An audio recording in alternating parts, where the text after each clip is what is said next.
simply because Pakistan does not play in that league.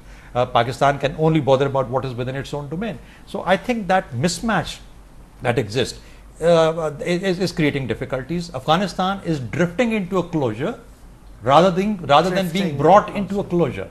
Now that's the problem in Afghanistan, and that is why you don't see any headway or direction coming out of Afghanistan. I think the danger is not that it's drifting into a closure. I think the danger is that we could see the kind of disarray and civil war conditions that Pakistan does not wish to see. That we've seen in the past. That a return to the 1990s, which is a nightmare scenario for Pakistan, as indeed it is for the region.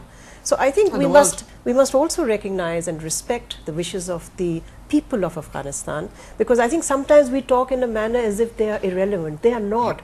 Ultimately, peace will be forged by them and sustained by them. Yes, the United States is a key factor. Yes, Pakistan can play a key role as a peace broker between various, but I worry about but ultimately, I theoretically agree with you, Mr. Qureshi. You have to understand that Pakhtuns are a major ethnic force in Afghanistan. Yes. Now, if you want stability and if you want peace, they have to be brought in to the mainstream. They have to be engaged with, they have to be spoken to and reconciled with. Now, if you do not do that, and if you continue to use force that was being used in the past, what are you effectively doing? You are dividing Afghanistan. North and South divide is becoming more and more obvious, and the Pakhtun, non-Pakhtun divide is becoming more and more obvious now. If the US starts withdrawing, as according to their roadmap, and pull out, by 2014, by 2014, a major chunk of their forces, who is going to keep the country united? I think that is an argument for accelerating. That's an argument that will have to wait just 1 minute, because it is time for our break. We will be right back. This debate is so important and so crucial to our future, so please stay right here. Don't go anywhere. We'll be right back. And welcome back to Witness. Dr. Lodhi, you were saying before I rudely interrupted you. I said this is an argument and the logic for accelerating the peace process. I think the way forward, which can bring the regional states as well as Pakistan and the United States. Look, even in the middle of the crisis that we saw last week, every crisis has seen both countries also acknowledge and recognize that they don't want an open rupture, that it is not in the interest of either country to have an open rupture and a breakdown in the relationship. So therefore, whereas Pakistan, through the All Parties Conference, through the Corps Commanders meeting, was able to signal to the United States that it does not wish to see this relationship being conducted through pressure. Pakistan has not said, and ought not to say, that it doesn't want to engage with the United States. So I think the challenge ahead is going to be whether the peace process can be accelerated while mending the relationship between Kabul and Islamabad, because that will remain critical to the whole peace, and the United States being able to have a policy that is not contradictory. At the moment, it has two parallel policies, which constitutes a dysfunctional strategy. War on the one hand, peace on the other hand. The time now for the United States has come to make sure that its military mission is subservient to its political goal. Okay, and that is where we can align our objectives. But we are failing. We are failing. Mr. Qureshi, first on avian, we are failing in our strategy of convincing America. What concerns me is, it's been discussed here that the United States has also realized that, de-escalation is in everybody's interest, and let's diffuse the situation. The current escalation. But having said that, and one sees an attempt, but I see an equally concerning situation developing, and that is the rhetoric that has increased from the Afghan side, which is very concerning. Why does that concern you? Where do you think it's coming from? Well, it is coming from, as the Air Marshal has said, they are not completely free in their policy formulation. There is a huge presence, their dependence, their financial existence, the support. They can't even support the Afghan National Army without support from the international community. So there is signaling, and then not just that. President Karzai flying over to Delhi, and there's talk of a new strategic partnership coming about. Then There could be in that meeting a decision that the Indians start training the Afghan National Army and the Afghan National Police. Pakistan has made several such offers. Several offers. Not been taken. But I have to say that Yeah. even if Kabul wishes to do that, at the end of the day, it is Pakistan. Geography can't. You can change history, but you can't change geography. But you see, I want to ask you a very blunt question, though I know you're a diplomat, all of you are diplomats, but are you basically saying that Washington is now continuing its war of words by proxy through Kabul? Could be. Could be, yes. I would disagree. You disagree. I would. I will agree with that. I would. You will I agree would with that. disagree. I will Okay. support that We've got- argument. I would disagree only because I think President Karzai is responding to the kind of backlash that he is facing. It's domestic politics from the Northern Alliance. The assassination Okay. of Rabbani, Burhanuddin Rabbani, was a very big event in Afghanistan's life. I don't think we should underestimate or minimize. I agree. That's no justification for him to lash out at Pakistan. But I think we must understand that it's also domestic politics that's driving him in a certain I direction. didn't know they had domestic politics. Yes, in they Afghanistan. do. I'm going to Every- agree about every that. country Afghanistan's, No, crises. I agree with Maleeha. Every There are domestic pressures on him, but you know, he's a very shrewd man. You know, he's a very experienced man, and he has to recognize the fact that deterioration of relations with Pakistan does not help either Afghanistan or Pakistan. True. Okay. We are neighbors, and we have to coexist. I think We're ultimately, not helping ourselves, Adrian, ultimately, I mean, I think the United States and Afghanistan both understand very clearly that without Pakistan, there cannot be a solution to the entire thing. Because you look at the war is spread across the border. I mean, there's parts of Pakistan and of course the entire Afghanistan. So when you have trouble infested in all these areas, you've got to be able to work together. United States because it sits in the middle, Afghanistan because it is centrally engaged, and Pakistan because it is engaged in the border areas. let's come to So when you brass have these three nations, they've got to work together. I mean, you got to look at the end state. Is the end state trying to find a solution without Pakistan? I don't think it's ever going to work. They can't do The that. United States It's not can't gonna do that. Afghanistan can't do that. So therefore, Let me ask you a blunt question here, and Yeah. I'm going to ask all three of you to respond to this. What do we want?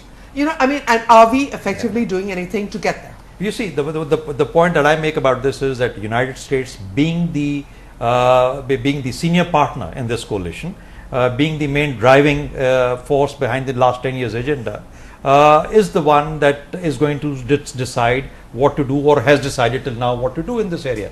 Pakistan has only received the impact. Pakistan has been reacting and saving it, Right. safeguarding its own interests. So Pakistan's domain of being able to initiate actions or moves or to dictate events which can actually create an environment of creating a solution is limited.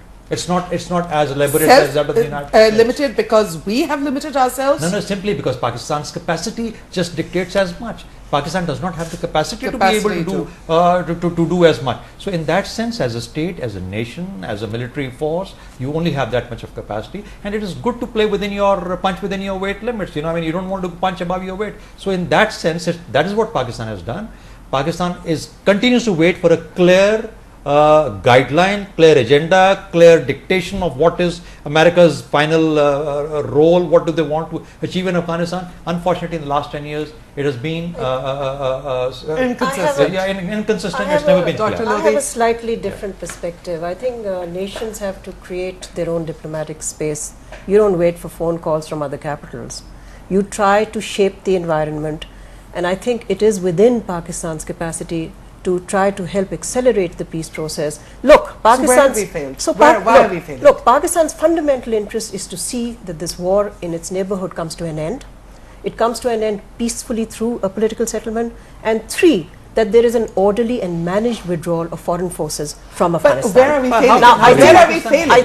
I think then, since President Obama has announced that he wishes also to see peace come to Afghanistan through a political settlement, I think we have a role to play in being able to persuade, convince both Kabul and Washington. I agree, it's not for us to be the lone determinant, and indeed we're not. We're not going to. But AVM Chaudhary is saying I it's not think- going to happen. But I think we need to step up to the plate and see how we can accelerate a peace process, because only that will help deal with some of the allegations that are made against us. You see, Because we the are idea, failing in all the this. idea, We know what to do, the but we're idea failing. is to bring all the parties to the conflict to the negotiating table. If Pakistan has a role to play, Okay. it should play that role. Mr. Qureshi, why are we failing?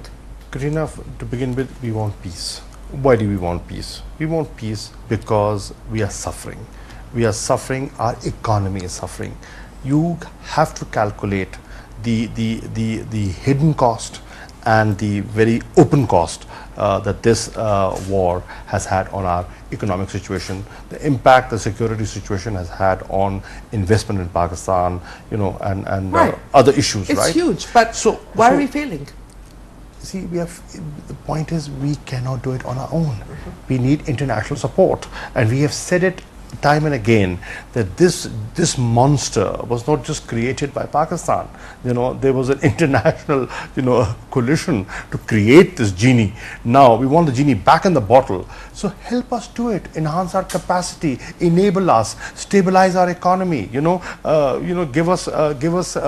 We need to rebuild our institutions. You know, look at the poverty level in FATA in the tribal belt. Look at the level of literacy in the tribal belt. Now all this multiplies to the problems that we are facing.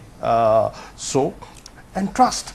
They've got to trust each other. Let's try and do it a bit more mathematically. You know, whatever happens within the boundaries of Pakistan is obviously clearly Pakistan's responsibility. But what happens in Afghanistan is certainly not Pakistan's responsibility.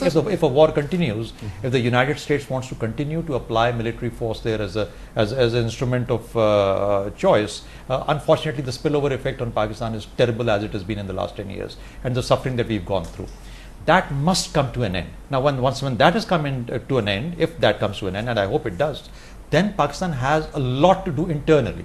And that is where Pakistan's real struggle in terms of political, social, educational, as well as military and the law enforcement starts within Pakistan. That's going to be the next war for Pakistan. Now, what we are saying is, for God's sake, let's get rid of this war which is taking place in Afghanistan, so we can begin to concentrate inside. Deal with our own and look at our economy, Although look at our I society, think- look I at all think- these other. They're linked also. Yeah. The Pakistan Tehreek-e-Taliban, the Afghan I agree with Taliban. you. Although all I those can't issues. help saying today, Quatrina, that we in our country are in the midst of power riots. Yes. So it's We've all been watching so I TV think today. we also have to recognize that while we're all very interested in foreign policy is not make or break for Pakistan. Domestic policy is Yeah. make She's or break right. for Yes, Pakistan. absolutely. She's right. Absolutely. And our ability to play a more robust role on the international stage depends on our internal strength. If we can't get our governance in order, if we can't respond to the wishes of our own people who are out on the streets right now, frankly, there's no foreign policy. You can have the best foreign policy brains in the world. She's but right. That's Mr. not, Qureshi that's says not going to go so. anywhere. No, no, so I- I think Yeah. we You've have been there. We I have have to been look there. into No, it. just- I have said so. I have said so repeatedly.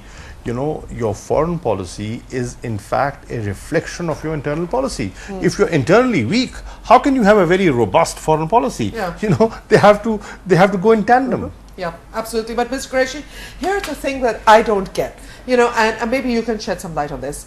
I would have thought that after they got Osama bin Laden, that the Americans would quieten down, that it would be a big boost for the American administration, that Obama did what Bush couldn't do.